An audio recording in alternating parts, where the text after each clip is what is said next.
بسم الله الرحمن الرحيم.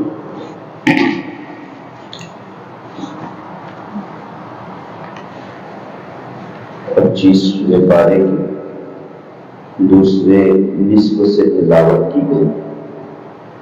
اللہ تعالیٰ کا فرمان وَلَوْلَا أَن يَكُونَ النَّاسُ أُمَّةً وَاحِدَةً لَجَعَلْنَا لِمَن يَكْفُرُ بِالرَّحْمَنِ إِلَى آخِرِ الْآيَةِ، کہ اگر لوگوں کا ایک ہی طریق پر آنے کا اندیشہ نہ ہوتا تو ہم کافروں کے گھروں کو، ان کی چھتوں کو اور اسی طرح ان کے چڑھنے کے زینوں کو یعنی سیڑھیوں کو سونے اور چاندی کے بنا دیتے.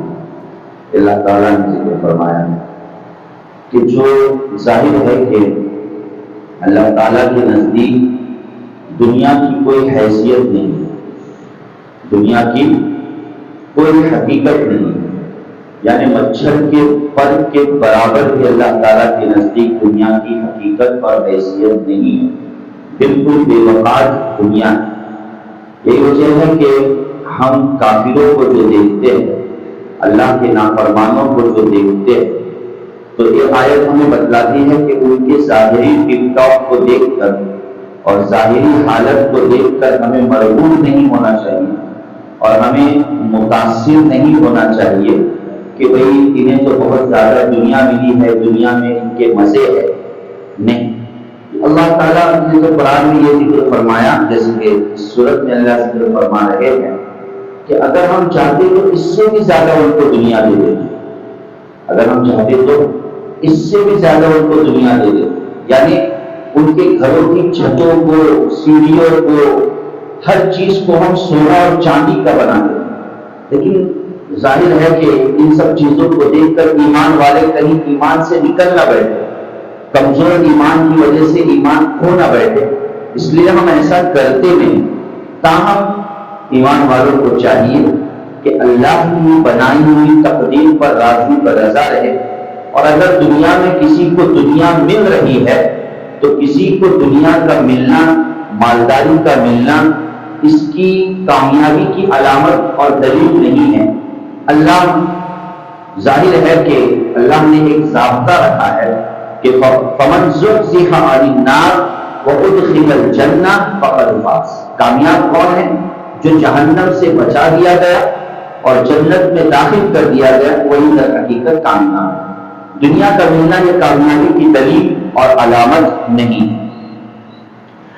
آگے اللہ تعالیٰ نے 25ویں پارے میں یہ ہم دیکھیں گے کہ اکثر 25ویں پارے اور 24ویں پارے سے ہی حامیم صورتوں کی ابتدا ہوتی ہے، جس کو حوامیم کہا جاتا ہے، جو حامیم کی جمع ہے، جو تسلسل سے ایک کے بعد دوسری صورت جو حامیم سے شروع ہوتی ہے.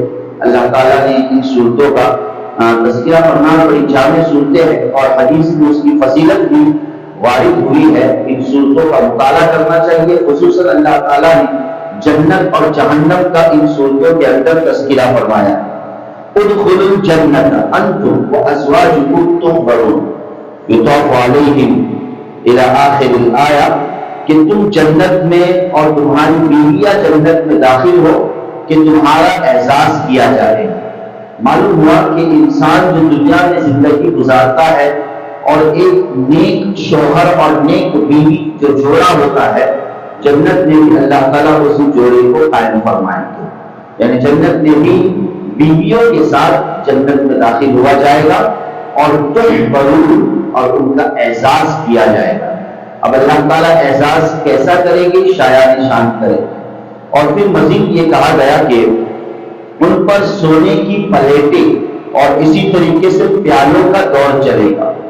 دنیا ایک ایسی جگہ تھی جہاں اللہ تعالیٰ نے کچھ شکل رکھی ہے احکامات پر عمل کرنے کی، کہ بعض چیزوں کو اللہ نے حلال بنایا ہے، بعض چیزوں کو اللہ نے حرام رکھا ہے.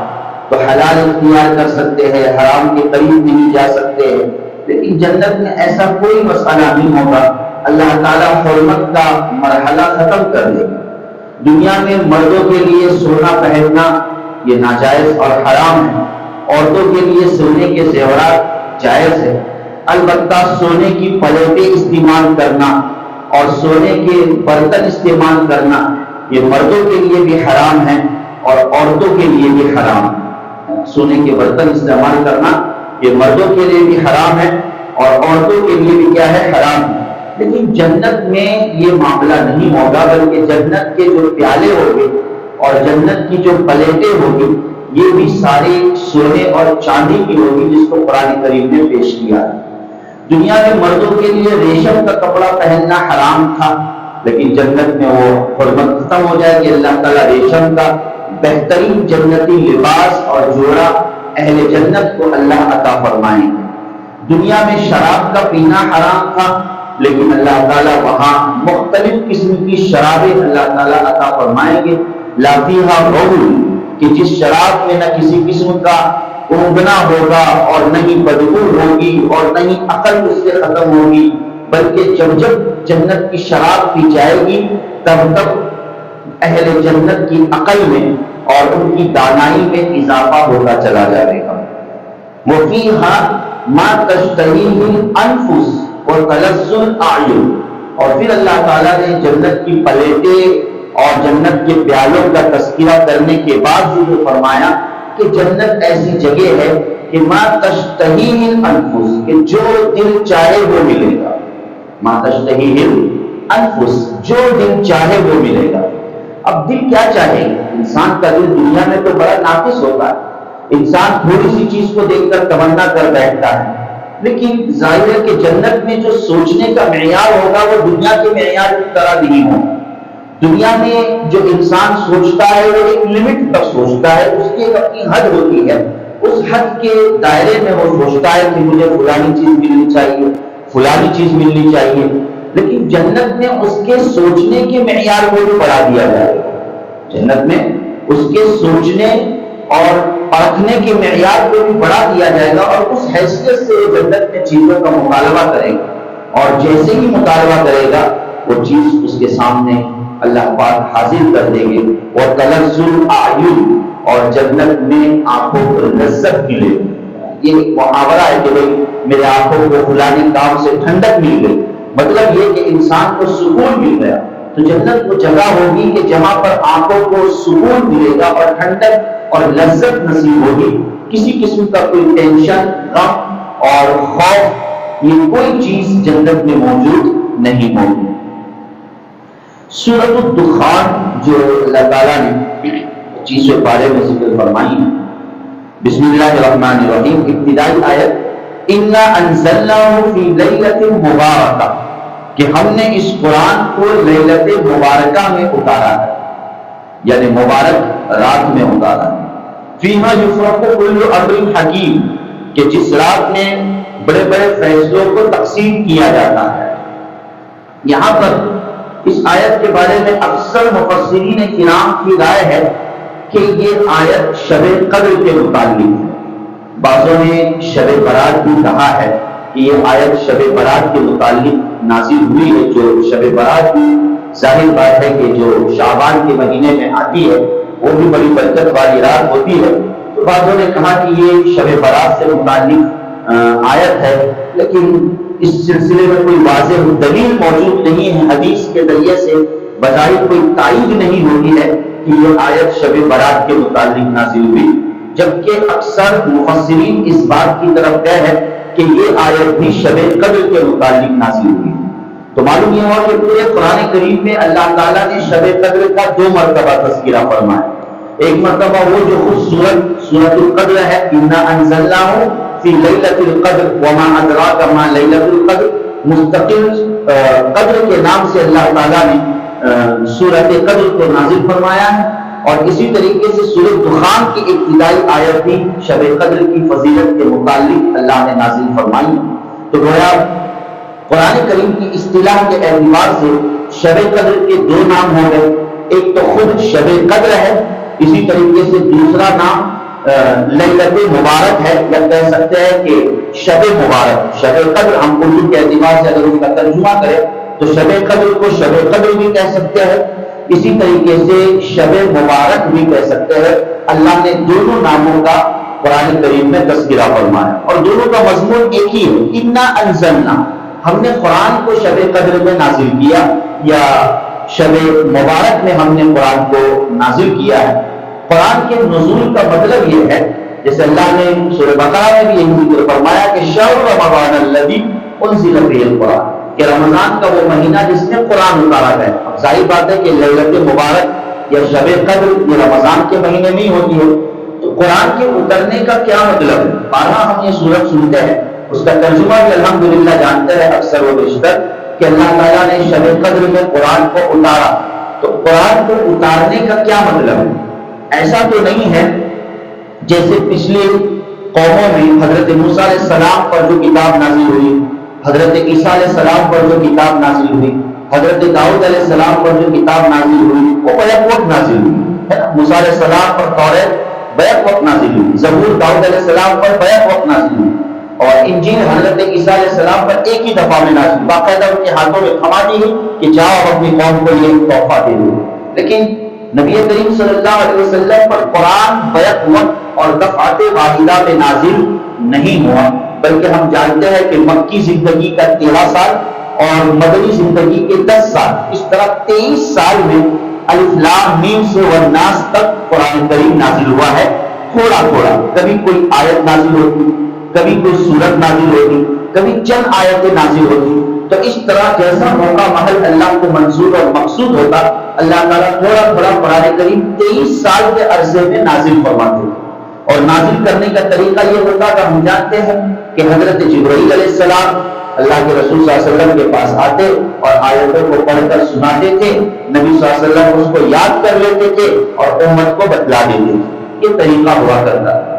تو پھر شب قدر میں قرآن کو نازل کرنے کا کیا مطلب، جس کو قرآن پیش کر رہا ہے؟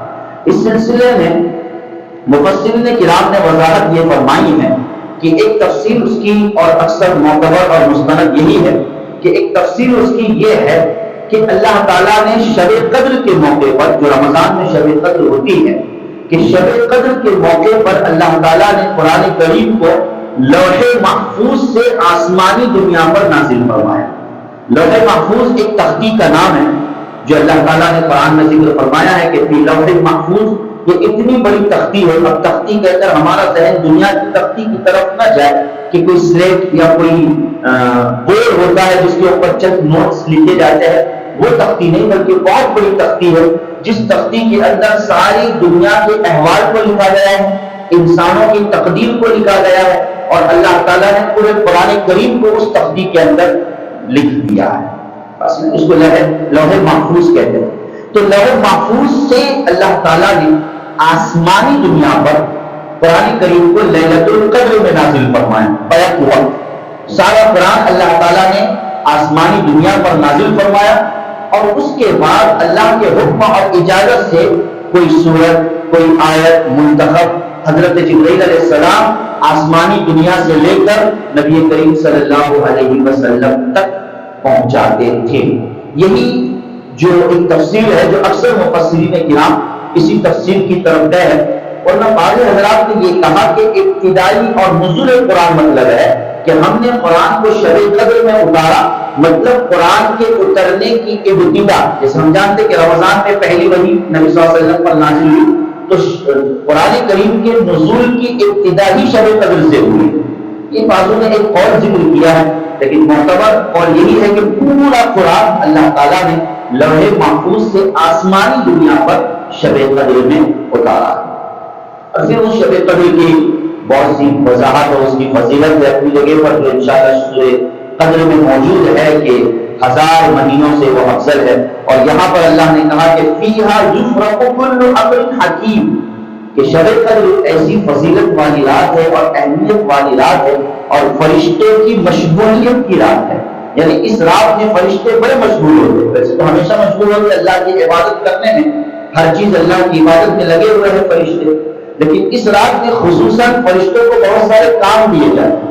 ان میں سے ایک کام یہ دیا جاتا ہے کہ اس رات میں اللہ تعالیٰ فرشتوں کے سپرد انسانوں کی روزیوں کو کر دیتے ہیں کہ وہ فلانی کی سال بھر کی کتنی روزی ہے، وہ کتنی روزی کو کھائے گا اور رکھے گا اور سیونگ کرے گا، یہ ساری چیزیں اور ڈیٹا فرشتوں کے سپرد کر دیا جاتا ہے۔ اور مزید یہ کہ اس سال کس کس کی موت ہونے والی ہے، کون دنیا سے چلے جانے والا ہے، ان کے ناموں کی فہرست بھی حضرت اسرائیل علیہ السلام جو ملک الموت ہے ان کے سپرد کر دی جاتی ہے کہ یہ ایک سال کی لسٹ ہے کہ فلانے کی فلانے وقت موت لکھی ہوئی ہے. یہ اس رات میں ساری ذمہ داریاں فرشتوں کے سپرد کی جاتی ہے، جیسے کہ حدیث میں بھی اس کی صراحت ملتی ہے. بہرحال مبارک اور پاکیزہ رات ہے، اس کی تشریح اور اس کی وضاحت جیسے سورۃ القدر میں موجود ہے جو بارہا ہم سنتے رہتے ہیں. اسی طرح 25ویں پارے میں جیسے کہ کہا کہ جہنم اور جنت کا تذکرہ ہے، اللہ تعالیٰ نے شجرہ زقوم کا تذکرہ کیا ہے کہ ان شجرۃ الزقوم، کہ زقوم کا جو درخت ہے طعام الاثیم، یہ جہنمیوں کا کھانا ہوگا. اس زقوم لفظ کا اللہ نے سورہ صافات کے اندر بھی تذکرہ فرمایا ہے. اور عجیب بات ہے کہ جہنم میں درخت ہوگا. جہنم میں کیا ہوگا؟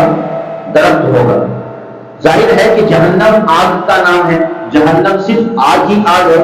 اللہ تعالیٰ نے بار بار جہنم کا تعارف قرآن میں ذکر فرمایا، جبکہ جنت کا تعارف یہ ذکر فرمایا کہ تجری من تحتہا الانہار، کہ جنت ایسی جگہ ہے کہ جس کے نیچے سے نہریں بہتی ہوگی، بہے گی نہیں، باغات ہوگی اور باغات کے نیچے سے نہریں بہتی ہوگی. تو بات سمجھ میں آتی ہے کہ جنت میں تو پیڑ پودے اور درخت ہی ہوگی، ہریالی ہی ہریالی ہوگی.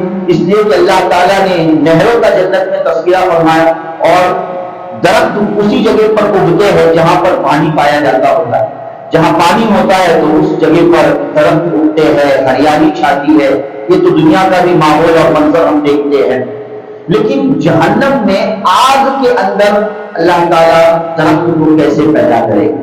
اسی پر کفار و مشرکین کو ہنسی آتی تھی. جب اللہ کے رسول صلی اللہ علیہ وسلم دوزخ کے احوال کو ذکر کرتے تھے تو کفار و مشرکین کو ہنسی آتی تھی اور مذاق اڑایا کرتے تھے کہ یہ کیسا درخت ہے کہ آگ کے اندر پیدا ہوگا اور جہنمیوں کو اس طریقے سے اس درخت کا استعمال کروایا جائے گا. اللہ تعالیٰ نے یہ آیت نازل فرمائی اور بدلا دیا. اللہ تعالیٰ کے لیے کوئی بڑی چیز نہیں.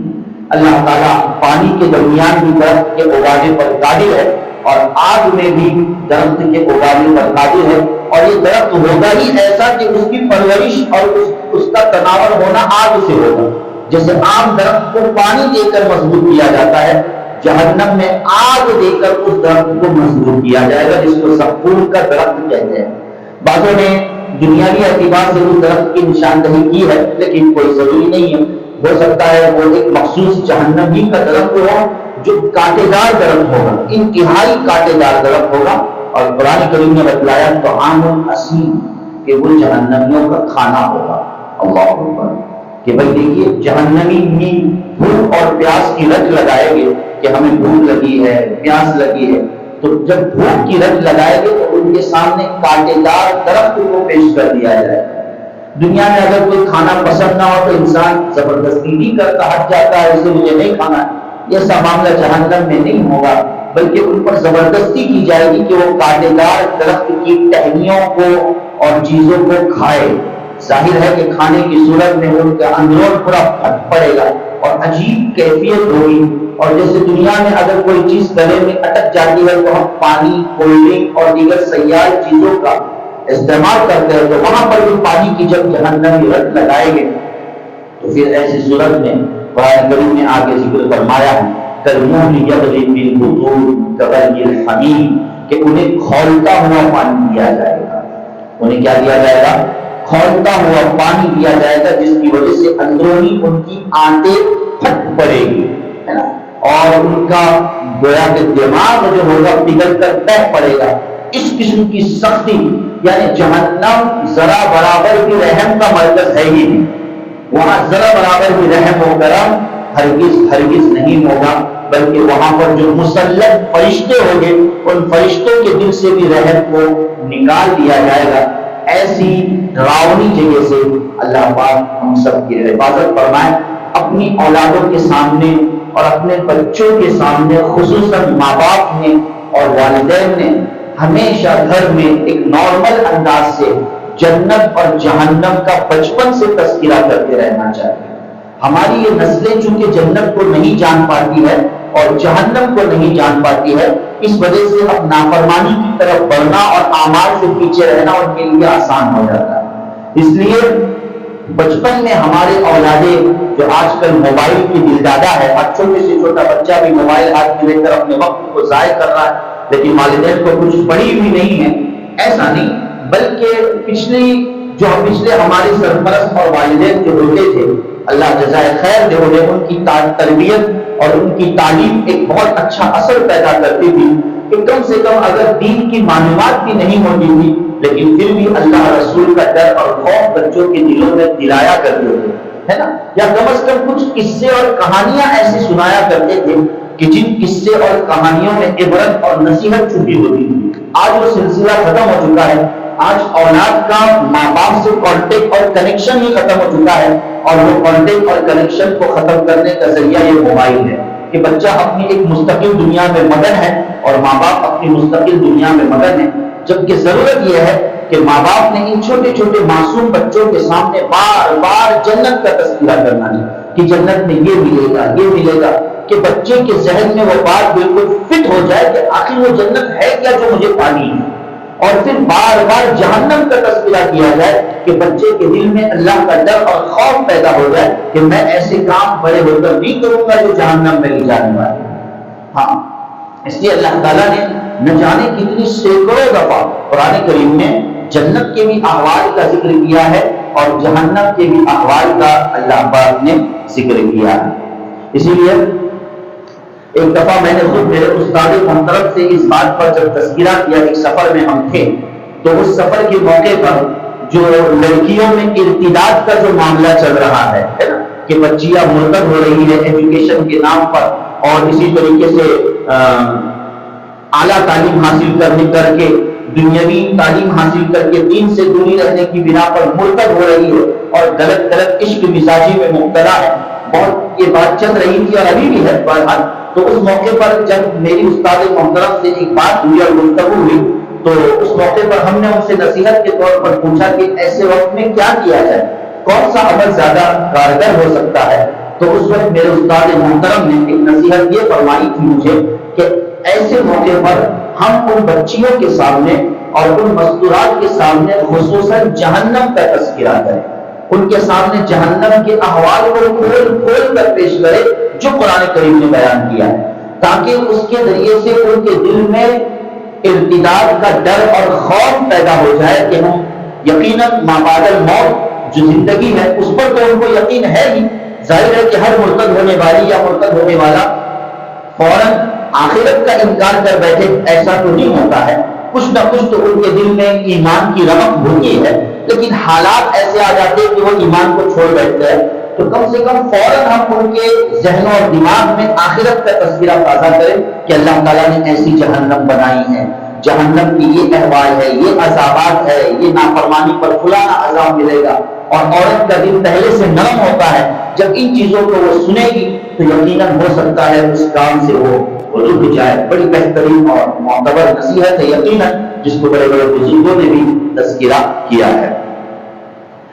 آگے چل کر اللہ تعالیٰ نے خواہشات نفسانی کے تعلق سے ذکر فرمایا، أَفَرَأَيْتَ مَنِ اتَّخَذَ إِلَٰهَهُ هَوَاهُ، کہ آپ نے نہیں دیکھا اس شخص کو جس نے اپنے نفسانی خواہشات کو معبود بنا دیا ہے۔ معبود یعنی ہر انسان بظاہر شرک میں مبتلا ہے، اور شرک کیسا؟ خود اپنے آپ کی وہ پرستش کرتا ہے، خود اپنے نفسانیت کی وہ پرستش کرتا ہے۔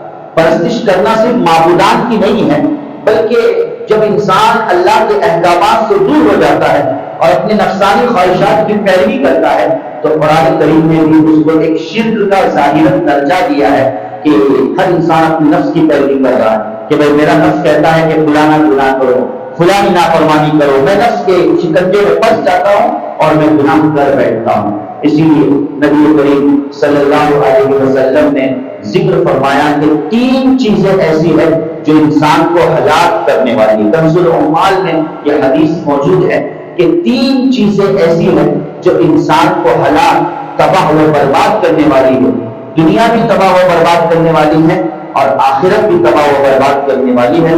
پہلی چیز ہے بخل کی اطاعت، یعنی بخیلی، یہ انسان کو تباہ کرتی ہے۔ دل کو بڑا رکھنا چاہیے۔ بخل یعنی بخیلی جس کو ہم کہتے ہیں کنجوسی، کنجوس کا ہونا، یہ بہت بڑی ہلاکت اور تباہی کی بات ہے۔ قرآن کریم نے بہت سی جگہوں پر اس کا تذکرہ کیا۔ ہاں، تو الغنا من النفس، دل کا بڑا ہونا چاہیے۔ آدمی دل سے مالدار ہوتا ہے، پیسوں سے مالدار نہیں ہوتا ہے۔ تو بخل کی اطاعت یہ انسان کو تباہ کرتی ہے۔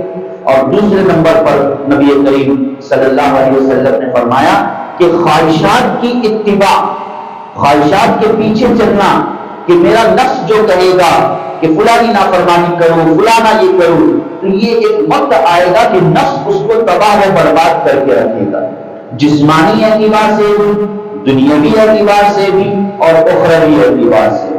اور تیسری چیز نبی کریم صلی اللہ علیہ وسلم نے ذکر فرمائی کہ انسان کا اپنے آپ کو بڑا سمجھنا، انسان کا اپنے آپ کو بڑا سمجھنا کہ میں بڑا ہوں، تکبر اور گھمنڈ کا دل میں آ جانا، یہ بھی انسان کی دنیا کو برباد کرتا ہے اور آخرت کو بھی برباد کر دیتا ہے۔ تو یہ تین ہلاک کرنے والی چیزوں سے اپنے آپ کو ہمیں بچانا چاہیے۔ ھذا کتابنا ینطق علیکم بالحق انا کنا نستنسخ ما کنتم تعلمون۔ اللہ تعالیٰ نے ذکر فرمایا کہ یہ کتاب ہے، یہ ھذا کتابنا، کہ یہ ہماری کتاب ہے جو بالکل صحیح صحیح اور سچ بیان کر رہی ہے۔ یعنی قیامت کی طرف اشارہ کیا گیا ہے، نام اعمال کی طرف اشارہ کیا گیا ہے۔ یہ نام اعمال ہے جو بالکل صحیح صحیح ہے، کوئی چیز اس کے اندر چھوڑی بھی نہیں۔ کہ بھئی کفار مشرکین کو، اور آج بھی بہت سے لوگوں کو اس بات پر اعتراض ہوتا ہے کہ قرآن کریم میں تو یہ بتلایا گیا ہے کہ فَمَن يَعْمَلْ مِثْقَالَ ذَرَّةٍ خَيْرًا يَرَهُ وَمَن يَعْمَلْ مِثْقَالَ ذَرَّةٍ شَرًّا يَرَهُ، کہ ذرہ برابر بھی خیر یا ذرہ برابر بھی شر، ہر چیز کو اللہ تعالیٰ ریکارڈ کر رہے ہیں۔ بھئی ہمارا یقین ہے کہ نہیں؟ ہر چیز ہماری ریکارڈ ہو رہی ہے، لکھی جا رہی ہے، چھوٹا سا عمل، بڑا سا عمل، سب چیزوں کو لکھا جا رہا ہے۔ آج کے اعتبار سے بعض معترضین یہ بھی کہتے ہیں کہ بھئی اس حیثیت سے تو 60-70 سالہ زندگی انسان کی یا 100 سالہ زندگی کا کتنا بڑا نام اعمال بنے گا۔ اب ہے کہ نہیں کہ بھئی نام اعمال قیامت کے دن ہاتھوں میں دیا جائے گا، اتنا بڑا نام اعمال کسی کے ہاتھ میں دیا جائے گا، وہ کہاں پڑھتے بیٹھے گا، اس کو کہاں اتنا وقت ہوگا، اور اتنا بڑا نام اعمال سب کے ہاتھوں میں۔ اور یہ تو اس امت کی عمر ہے، ورنہ پچھلی امت میں تو 900 اور 1000 سال کے بھی لوگ گزر چکے، تو ان کا نام اعمال کتنا بڑا ہوگا۔ اللہ کے لیے کوئی بھاری چیز نہیں، اور ظاہر ہے کہ آج کے اعتبار سے سمجھنا بہت آسان ہے، بہت آسان ہے۔ ہم نہ جانے لاکھوں چیزوں کا ڈیٹا ایک چھوٹے سے چپ میں جیب میں لے کر گھوم سکتے ہیں آج کے اعتبار سے۔ ارے ہوتا ہے کہ نہیں؟ ایک چھوٹی سی چپ ہوتی ہے، ایک چھوٹا سا پینڈرا ہوتا ہے، ایک چھوٹی سی کوئی چیز ہوتی ہے، اس کے اندر پوری دنیا سمائی ہوتی ہے، اس پر تو اعتراف نہیں ہوتا۔ ظاہر ہے کہ نہ جانے کتنی فائلیں اس کے اندر سیو ہوتی ہے، نہ جانے کتنی دنیا اس کے اندر سیو ہوتی ہے۔ تو وہ بنانے والی ذات بھی کون ہے؟ اللہ ہے۔ کہ بھئی کمپیوٹر کو اور آج کی ٹیکنالوجی چیزوں کو بھی بنانے والی ذات کون ہے؟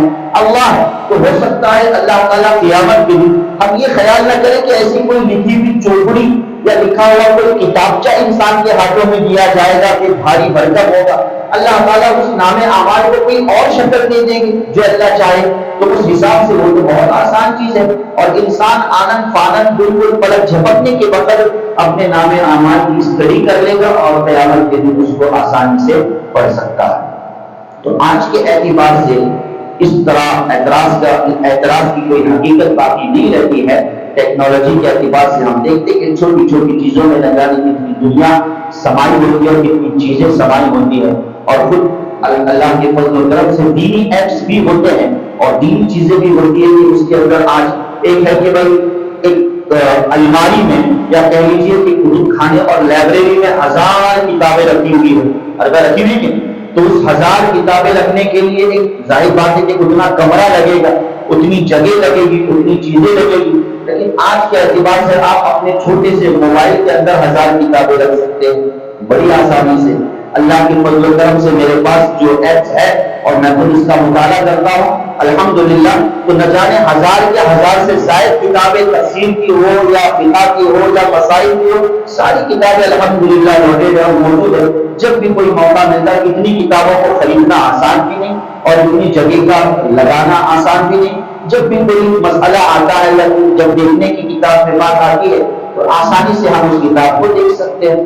تو بہرحال یہ آسانی کی چیز ہے. میں یہ اس لیے کہہ رہا ہوں کہ ہم بھی اس میں شوق اور رغبت رکھیں کہ یہ جو ہمارا موبائل ہے نا اس کو صحیح قبلہ دے. موبائل کے اندر فواحشات کو جمع کر کے نہ رکھیں. ہم اچھی اچھی چیزوں کو جمع کر کے رکھ سکتے ہیں. آپ حدیث کی باتوں کو جمع کر کے رکھ سکتے ہیں.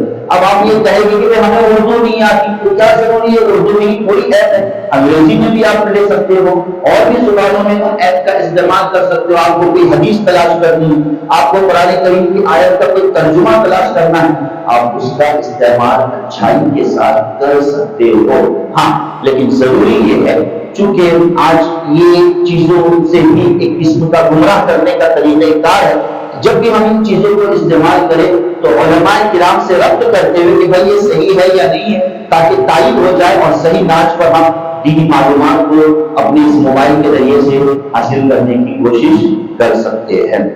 بہرحال اور بھی اللہ تعالیٰ نے 26ویں پارے میں بہت سے احکامات کا اور خصوصاً والدین کے ساتھ حسن سلوک اور احسان کا اللہ تعالیٰ نے تذکرہ فرمایا ہے. اللہ پاک قرآن کریم کو صحیح سمجھنے کی سعادت نصیب فرمائے. آمین یا رب العالمین.